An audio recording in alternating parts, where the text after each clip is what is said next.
I had to pour that red tank coat back in this. I had a couple. I looked in it with the scope, the camera, and I could see over on both sides right here, great big section that was shiny steel, not red. Most of it was red, but there was a great big section there that was not covered. So I put my plug back in and poured the red coat back in it. And anyway, I'm flipping this around for a few more minutes. I've been at it. I've been flipping it around now for an hour. Pretty boring kind of stuff. Cat was here a few minutes ago. He took off. It's raining.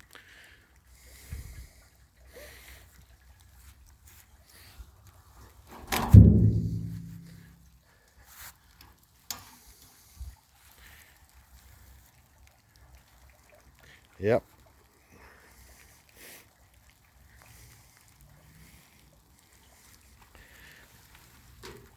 Anyway, the rock guard worked good. It's nice and dry. Did that this morning. Took 2 cans, but I used it all. I put a good coat on it.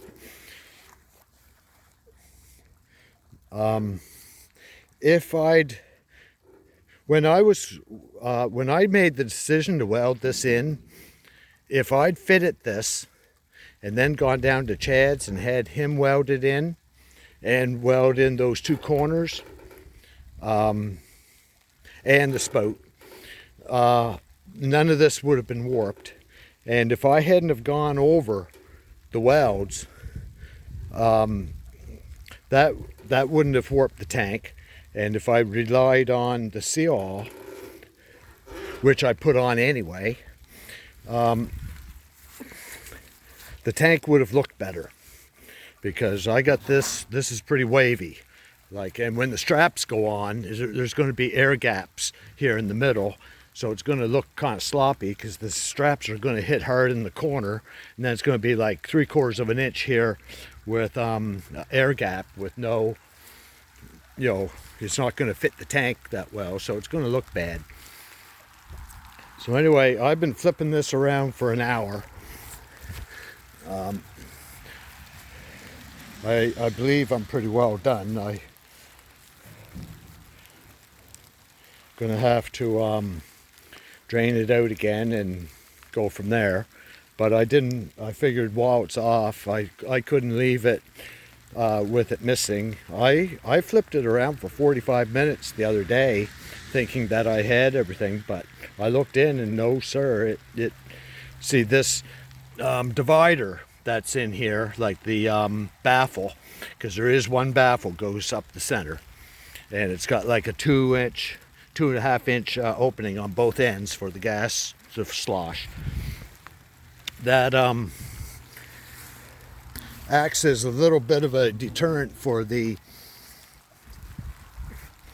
red coat to actually hit in certain spots, but you can't tell what it's doing inside. You can only just keep flipping it until you manage to catch all the spots. I got my hat on, my jacket, because it's raining, but I didn't want to do this in the garage because I'd scratched all the pieces out here. At least on the grass, it can handle it. My camera's getting wet, but anyway,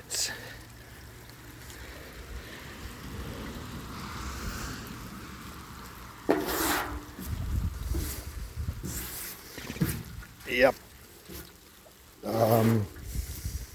This thing's going to be going on the car soon.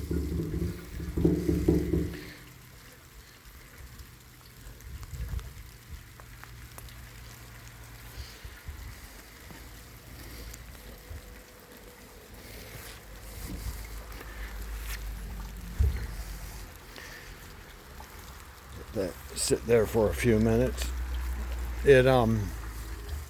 Where it's quite cold out, it's only like 4 or 5 degrees. I don't think it.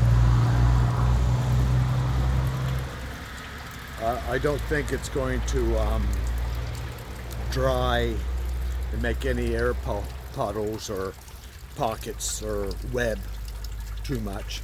Like, I think the stuff, like the problem in the summer when it's hot is if you let it sit in one spot and it happens to have an air bubble, it can kind of make a bubble over it, like a balloon, like a bubble, I guess, of air, and it can dry and then keep the stuff from going in, and then later on the bubble will break and then you have a spot that is metal. But I don't think that's an issue when it's cold.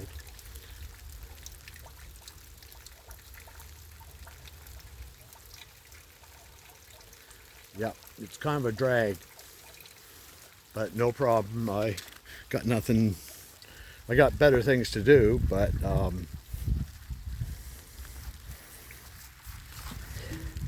I can't leave it.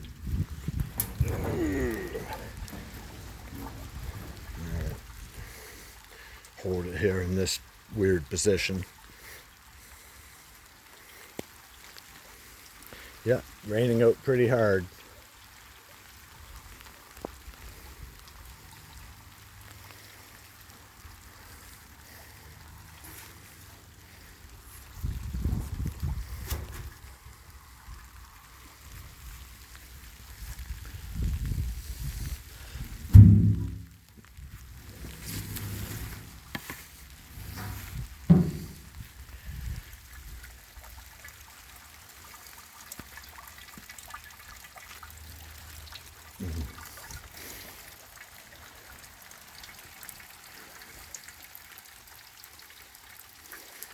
Yeah, if I'd relied more on Chad and had him spot weld it and then put seal on all the welds to do the job, it would have been a nicer looking tank.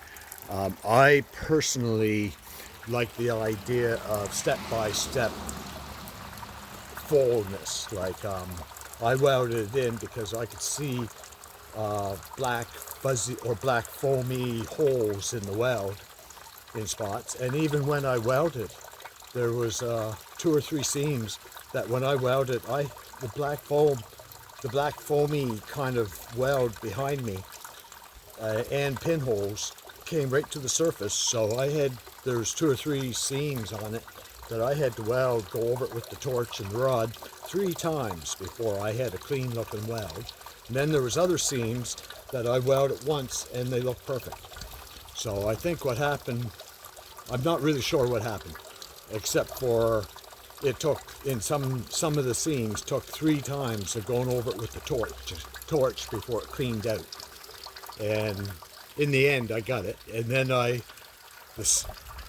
tank coat, which I'm doing twice, and the seal all, I should have no leaks, because I really do not like leaks.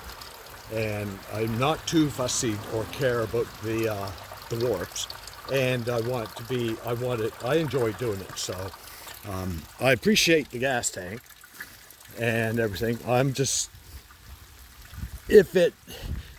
it's kind of too bad that we made this at Chad's so quick, because it would have been nice to have ribs. Like, I would have had a much better time welding it and having it look good if it had ribs in it in the bottom. But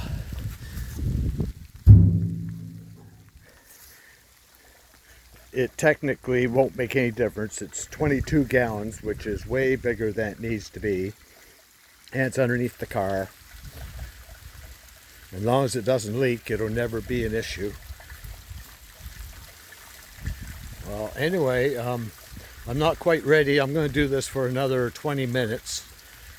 And, oh, my camera is really getting wet. So anyway, I'm going to do this for another 20 minutes, then drain it out, and then let it dry for a few days and see what happens. See you later.